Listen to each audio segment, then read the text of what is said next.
बिस्मिल्लाहिर्रहमानिर्रहीम। मैं हूं चमन अली खान और आप देख रहे हैं मेरा यूट्यूब चैनल। अरबी ज़बान के अंदर फ़ीमेल के लिए, लेडीज़ के लिए, ख़वातीन के लिए जो लफ्ज़ अमूमन इस्तेमाल होता है वो है इमराह, जिसे आम तौर पर इमरातुन कहा जाता है। ये लफ्ज़ इमराह कुरान मजीद में दो तरीक़ों से इस्तेमाल हुआ है, खुली ता के साथ और गोल ता के साथ।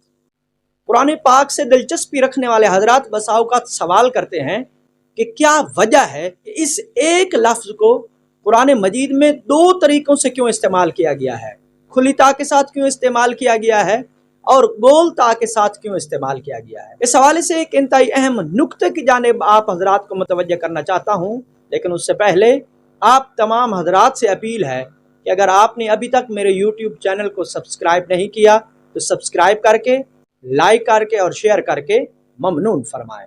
याद रखें, अरबी ज़बान में खुली ता को ताए मफ्तूहा, ताए तवीला और ताए मबसूता के नाम से याद किया जाता है। ये लफ्ज़ इमरा खुली ता के साथ कुरान पाक में उस वक्त इस्तेमाल हुआ है कि जब वो मारिफा था। ये लफ्ज़ इमरा कुरान पाक में जहाँ पर भी बतौर मारिफा इस्तेमाल हुआ है तो ये इजाफत की वजह से मारफा बना है, और वो इजाफत शौहर की तरफ थी।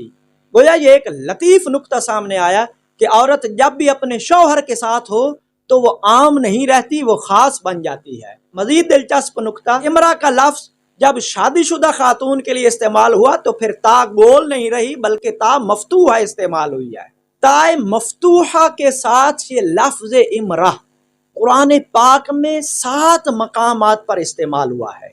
पहला मकाम सूरह आले इमरान आयत नंबर 35, इज़ क़ालत इम्रअतु इमरान।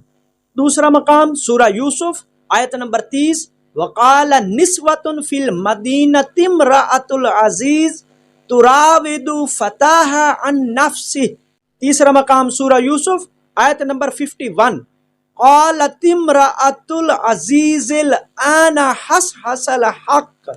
चौथा मकाम सूरह क़सस आयत नंबर 9, वक़ालत इम्रअतु फ़िरऔन। पांचवा मकाम सूरह तहरीम आयत नंबर 10, ज़रबल्लाहु मसलन लिल्लज़ीना कफ़रू इम्रअत नूह। छठा मकाम यही सूरह तहरीम और यही आयत नंबर 10, वम्रअत लूत। और सातवां मकाम ज़रबल्लाहु मसलन लिल्लज़ीना आमनु इम्रअत फ़िरऔन।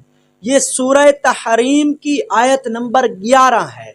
ये वो 7 मकामात हैं कि जहाँ लफ्ज़ इमरा बतौर मारिफा इस्तेमाल हुआ है, और इसका मारिफा होना इजाफत की वजह से है, और इन सातों के सातों मकामात पर इमरा की इजाफत शौहर की तरफ थी। यानी जब भी कोई मस्तूर, जब भी कोई औरत अपने शौहर के साथ जिक्र की जाए तो वो चाहे आम औरत ही क्यों ना हो, वो मारफा बन जाती है, यानी खास बन जाती है। और याद रखें, कुरान पाक में ये लफ्ज़ इमरा गोल ता के साथ यानी ताए मरबूता के साथ 4 मकामात पर इस्तेमाल हुआ है। और ये वहां गोल ता इस्तेमाल की गई है लफ्ज़ इमरा के साथ कि जहां इमरा बतौर नकरा इस्तेमाल हुआ है, यानी जहां इमरा के अंदर मारफा वाली बात न थी, वहां पर नकरा के तौर पर इस लफ्ज़ इमरा को कुरान पाक में इस्तेमाल किया गया है। दिलचस्प और लतीफ़ नुक्ता यह है कि जहां पर भी इमरा से मुराद कोई ऐसी खातून ली गई है कि जो कुंवारी हो, या किसी ऐसी खातून का जिक्र हुआ है जहां उसके साथ शौहर का जिक्र नहीं, तो वहां पर लफ्ज़ इमरा बतौर नकरा कुरान में इस्तेमाल हुआ है। और कुरान पाक में वो मकामात जहाँ ये लफ्ज़ इमरा बतौर नकरा इस्तेमाल हुआ वो 4 हैं। उनमें से पहला मकाम सूरह निसा आयत नंबर 12, व इन काना रजुलुन यूरसु कलाला अव इम्रअह। तो ये पहला मकाम है जहाँ ये लफ्ज़ इमरा गोल ता के साथ इसलिए इस्तेमाल हुआ कि यहाँ इमरा बतौर नकरा इस्तेमाल हुआ है।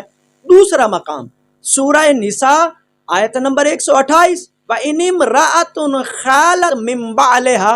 तीसरा मकाम सूरह नम्ल آیت نمبر 23 انی وجدتم رأتن تملکہم، اور چوتھا مقام سورہ احزاب آیت نمبر 50 وامرأتم مؤمنہ۔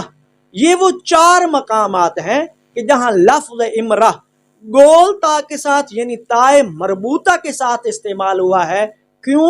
اس لیے کہ یہاں لفظ امرہ بطور نکرہ استعمال ہوا ہے، اور ظاہر سی بات ہے جب کوئی خاتون شادی شدہ نہ ہو یا پھر اس کے ذکر کے ساتھ شوہر کا ذکر نہ ہو تو وہ خاص نہیں رہتی، وہ معرفہ ہونے کا حق نہیں رکھتی، وہ نکرہ کے طور پر استعمال ہوتی ہے۔ امید کرتا ہوں یہ دلچسپ اور لطیف نکتے آپ کے قرآنی ذوق میں اضافے کا باعث بنے ہوں گے۔